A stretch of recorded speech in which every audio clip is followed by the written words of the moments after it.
Chris. Chris? He never dared call you that before. Firstly, my colleagues join me in thanking you for the contents of Tuesday's coach. The Scottish smoked salmon made me quite nostalgic, indeed so much that my conscience stirred at the prospect of depriving its rightful owner of such a rare delight. And the case, skillfully resealed, has been returned to the doubtless impatient consignee. Salmon? What about the sovereigns from the mint? Now, wait a minute, there's more. Incidentally, I must warn you about one of your passengers, Miss Alma Tadlock. If she sues you for the loss of her diamond necklace, it was worthless. I must make a note of that. She said it was worth... Now to the matter at hand. I must ask you a favor. Ask a favor? Be so good as to let me know that... What? The estimated time of arrival of your coach in the Taringa Valley next Thursday. Tonight's run. I hate the bitter night air, and waiting for last night's coach resulted in a distressing head cold. Please, this is no reflection on the reliability of your posted timetable. It's worse than the other letters. Also, I would appreciate a brief estimate of the passenger's financial status, and please be accurate. No more Miss Tadlocks. Signed, Jimmy Quicksilver. That man's got more hide than... I don't know. It is sort of funny. Well, I'm going with you on tonight's run. Let's see just how funny Mr. Quicksilver can be.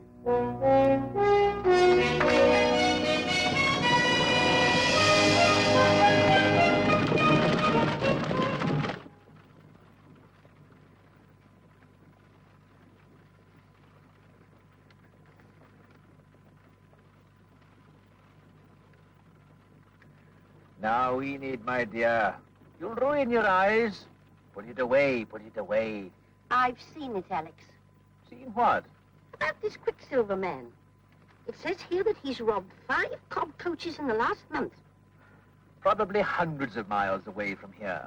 Then why did you try to hide it from me? Frankly, my dear, I remembered the fuss you made about those Red Indians when we were crossing Arizona. Yes, we never even saw one.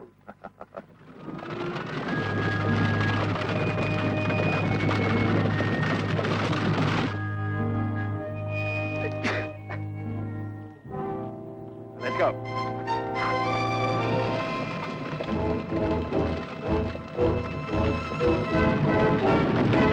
Woo!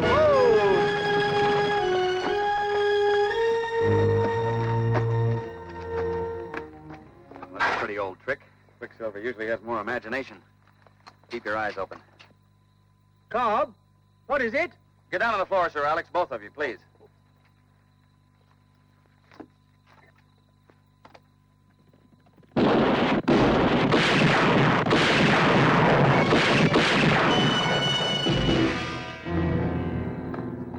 Dummy. Drop your guns, gentlemen. Oh, Mr. Cobb. Hook, line, and sinker. Quicksilver, you... After all, I went to a great deal of trouble to arrange this little tribute. A touch of home in the outback. Oh, come on now. Don't you know what day this is? The 4th of July. Thanks a lot. Well, Manny, be so good as to get me the mailbag, will you? There's nothing of value in it. But I like reading other people's letters, Mr. Cobb. One of these days, we're going to wipe that smile off your face. Probably, but in the meantime, allow me to enjoy myself. After all, a bushranger's life isn't exactly all beer and skittles. God bless me. No one else will. Jimmy, these birds might be quite a catch. Looks like they've had time to save. Then get them out here. Come on, you heard. I'll do nothing of the kind. Let it go. Look, Jimmy, ladies' jewels. Put them back. But, Jimmy... Put them back. Put everything back. Let's get out of here, quickly. What did you do to them? Nothing. I don't know. I'd certainly like to know. You scared the wits out of them. Well, we might as well get going.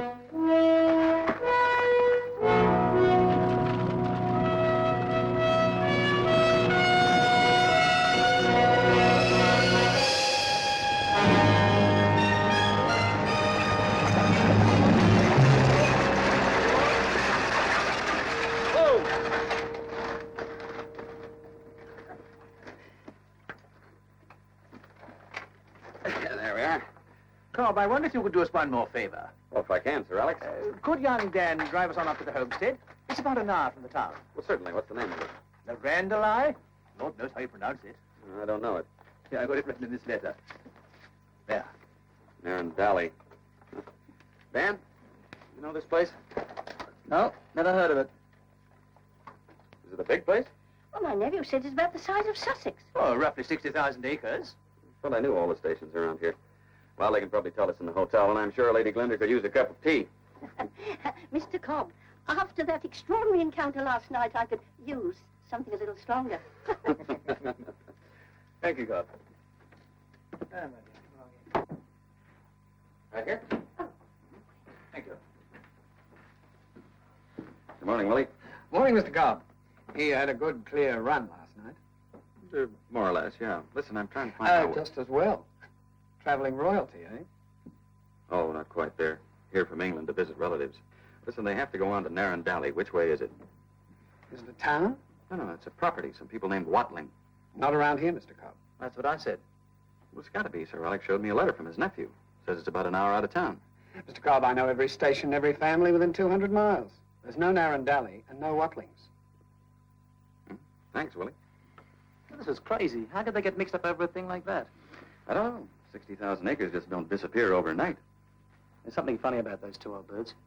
Listen, why don't you scout around town a little bit, see if you can find out anything. I'll meet you back at the office. Right. Well, Lady Glinda, I'm afraid An excellent little breakfast wine. You'll join us? Thank you, Sir Alec. It's a little early for me. Well, I'm afraid I didn't have much luck. About Jeremy? Mm-hmm. The clerk says he's lived here all his life, and there's no Narandali within 200 miles of here. Now, really, my dear, don't worry. There's obviously been some mistake. Well, I think so. How long is he supposed to have lived here? Well, since his wife died, that was about 2 years ago. He and Martin, that's his son, they couldn't bear to stay on in the old homestead. Alec, I knew there was something strange. Tell him about the letters. Ah, yes. That was one of the reasons why we came out here. Ever since Jeremy went to Narandali, our letters to him have been returned, unopened. How long has he lived in Australia? Oh, 10 years or more. You see, Cobb, when Jeremy was a boy, he was a bit wild, and his family couldn't cope with his escapades. And so he was sent out here on a... On a remittance? Oh, Mr. Cobb, he's changed. He got married and settled down, and then he worked so hard to get his own land. Indeed, his letters were most encouraging. Obviously, the boy's spirit was shut in and constricted in that London drawing-room atmosphere, and this country offered him a challenge big enough to inspire real ambition, self-respect. And he even wrote and told us to stop his allowance. As a matter of fact, for the last 5 years, he's been sending us money. You'll think we're a couple of doddering old fools, but you'll understand how proud we are. Well, I certainly do. What shall we do? Well, I suggest you make yourselves comfortable here for a couple of hours and let me see what I can find out. Oh, it's very kind of you, sir.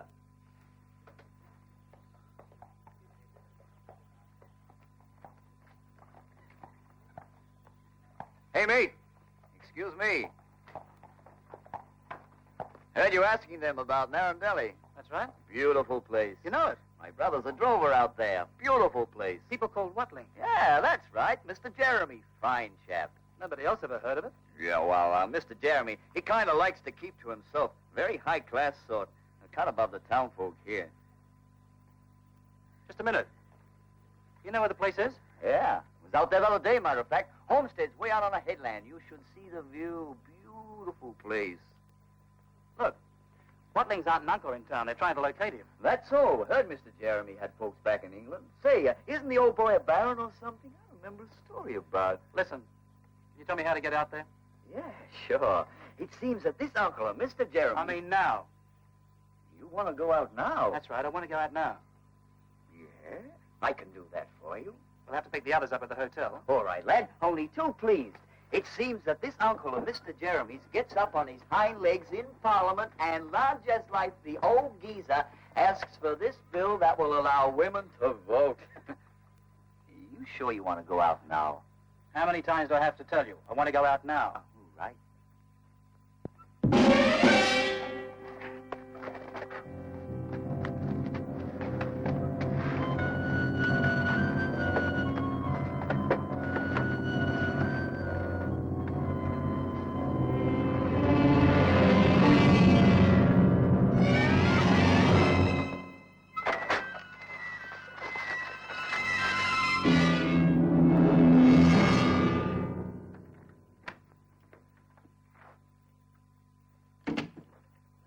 help you, or have you already found what you want? Oh, thank you, yes. But I was expecting my aunt and uncle, Mr. Cobb. My name is Jeremy Watling. Well, they're waiting for you over at the hotel. Yes, I know, but I wanted to talk to you first. There's a rather awkward... Bless me, no one. No one else will. I found this in your desk, Mr. Cobb. Mr. Jeremy Watling. Oh, call me Jimmy. Thanks. You must have had a terrific shock last night. Oh, completely to pieces. I hadn't the faintest idea they were coming. Under the circumstances, I imagine you want them sent right back. No, not at all. I happen to be very fond of my aunt and uncle, Mr. Cobb. Just call me Chris. Oh, thank you. I need your help. You're a very funny man, Mr. Quicksilver. I'd like to make a bargain with you, Chris. You must be out of your mind. But you're responsible for this. I am? How? Well, after all, in a roundabout way, you did pay the old folks' fare. Well, I'm glad to see the money was put to good use. Oh, come now. Am I such a terrible fellow? Frankly, I Did think... I ever kill a man or even hurt anybody? Well, there is a little matter of robbing my coaches. Oh, yes. Yes, but that was all in a good cause. Probably gave it to the poor. What are they? Seriously, I'm in a spot. You help me out, and I promise to return or replace everything I ever took from you. Well, now, I just think I can get all those things back without your help. Mr. Cobb, it's Enid Glinda. Please, Get in there. I must see you.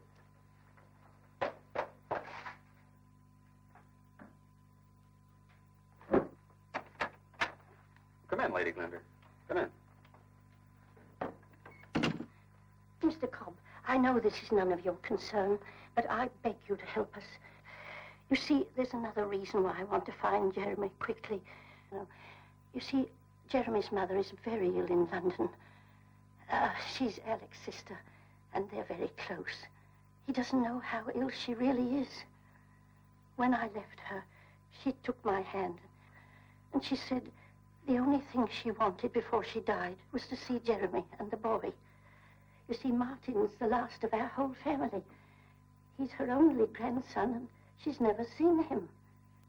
When you get to our age, Mr. Cobb, you realize how important these matters of family pride become. They're desperately important. You mean you'd take the boy back to England? Yes, we'd like to send him to a good school and then on to Oxford.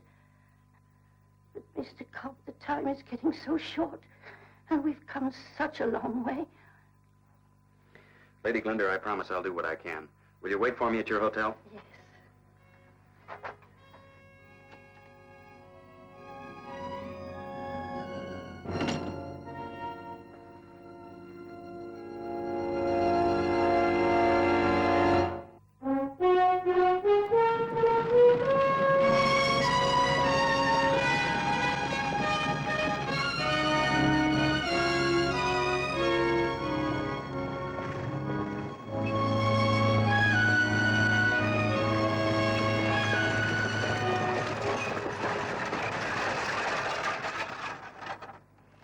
Aunt Enid, how nice to see you.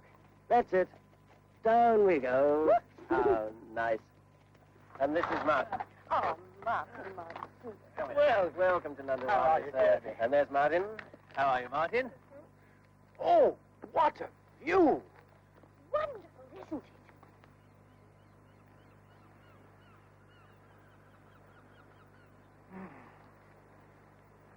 Magnificent. Magnificent. This place must have cost you a small fortune, my dear boy. Well, actually, I stole it. Would you like to see the garden? Come along, Martin. You go swimming down now.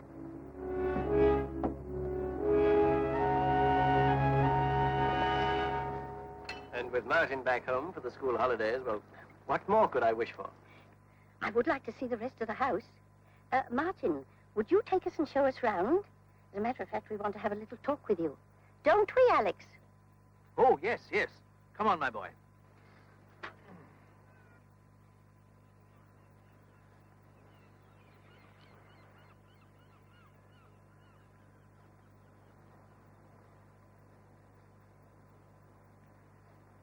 More brandy? Where's Dan Ledward? What? My driver, he's been missing all morning, and I suspect you're a delicate hand in it somewhere. Oh, dear. Oh, Chris, I'm terribly sorry. I quite forgot about Dan. Oh, don't worry, he's all right. Where is he all right? In the cellar. So Dan's a hostage. Well, now, that's just charming. Oh, it's not my idea, I assure you.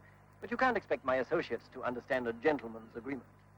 Chris, I promise you that Dan will come to no harm. And he's perfectly comfortable. Why'd you have to bring him into this? Haven't I kept up my end of the bargain? Oh, yes, superbly.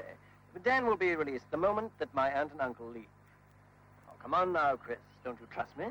Now, listen to me, Jimmy. I got into this for one reason. I like those old people, and they can do something for your son. Yes, I suspect that's the reason for the discreet exit. They're sounding him out about taking him back to England. You want him to go? Yes. Yes, the best thing. Oh, I've done my best with the boy, but I'm afraid he'll never amount to much as a bushranger. He has morals. Lord knows where he gets them from, but... Oh, I hope they take him. Chris, there are two things I really want. For my mother to be still proud of me when she dies, and for me to be proud of that boy when I die. It won't happen if he stays here with me. Conversation's getting a little chilly. Let's go inside.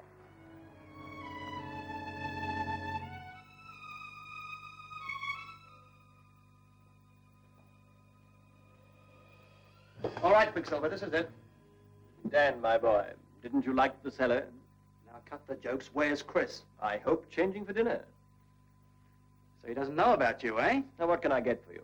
For a growing lad, I think sherry might be suitable. Get your hands up, Quicksilver. Come now, Dan, aren't we overdoing things just a little? I shall have to have a word with Chris about your manners. I'm the one who'll be having a word with Chris. Thanks for the loan of it.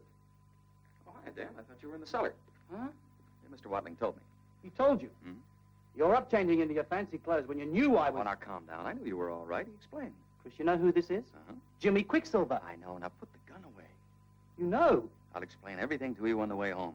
Everything's all right, Chris. I've got the police. You what? This isn't even his house.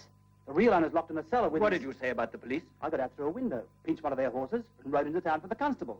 He's half a mile down the road now with every trooper in the district. Oh, no. What Dan, do you mean, oh, no? get the coach and bring it around to the back door. What about him? Never mind, just get the coach. You better take this. Dan! Aren't you staying for the fight? There isn't going to be any fight. I'm going to tell your aunt and uncle the truth and get them out of here. You're going to tell them the police are coming after me? It'll hurt a lot less than a belly full of bullets. But what about your promise? Back to Sydney, remember, without them knowing about me. I'm sorry, it's too late for that. But I kept my side of the deal. 2 wagons outside your office with everything I ever took from you. Jeremy! Jeremy! What the devil's going on? People rushing about shouting. Jeremy, what is it? Bushrangers! We're being attacked by bushrangers. Lady Glinda, Martin, come on. Come over here, take cover. They're all around the house. We don't have a chance of getting out. Nonsense, boy. We can dash well shoot our way out. Chris, what do we do? Well, get them out into the hall. I don't care if you have to do it at gunpoint. What are you doing? Take your hands off me. My body.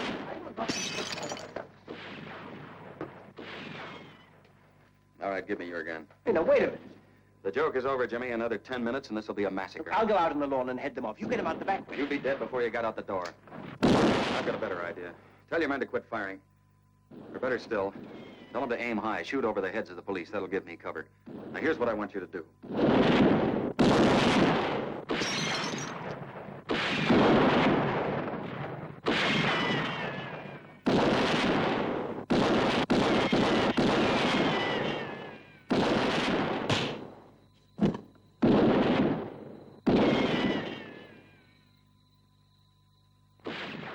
Go on them, sir. Try to run for it. That's Chris Cobb. Tell your men to quit firing. Cobb. They told us Jimmy Quicksilver's in there. He is, and some others. 2 old people and a boy, his son. He says if you'll let them go, he'll come out here on the lawn unarmed. How do I know he'll keep his word? Because I almost got my head knocked off coming out here to tell you. All right. Hold your fire, men. Hold your fire.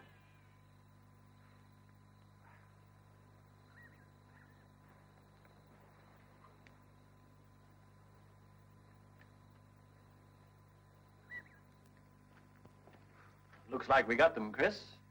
Yes, it looks like it. The devil with them. They hadn't even the guts to put up a decent fight. It's the same man that held up the coach, isn't it? The very same, Lady Glinda. Now, I think we'd better leave here before they bring up reinforcements. Ah, sound strategy. All right, Dan's got the coach waiting outside. Lady Glinda? Sir Alec?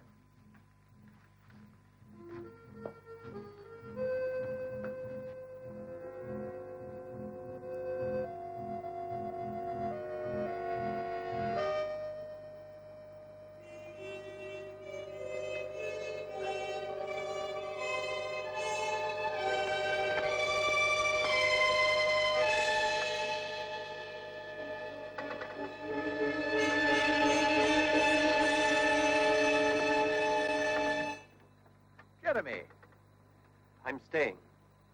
then so am I. Alex, no. If Jeremy's got the guts to fight for his home, I want to be in it too. My heavens, we'll show this blasted Quicksilver a thing or two. Well, I think you should go, Sir Alec. What? You think I'm too old to put up a good scrap? Well, no, it's not that, but you might be needed on the coach. I mean, they might try another holdup on the way into town. Oh, yes, I never thought of that. But I still think Now that... then, Alex, stop that heroic nonsense and come inside. I think you're right, Cobb. Jeremy, you'll come and see us in town as soon as you can, won't you? As soon as I can, yes. Son, remember tonight.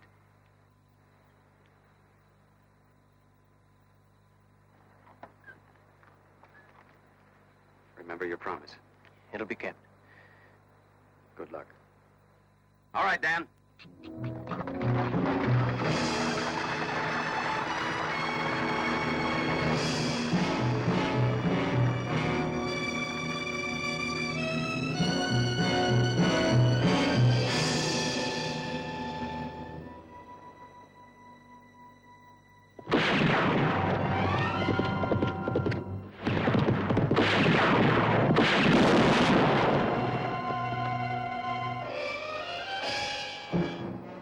Bag of sand.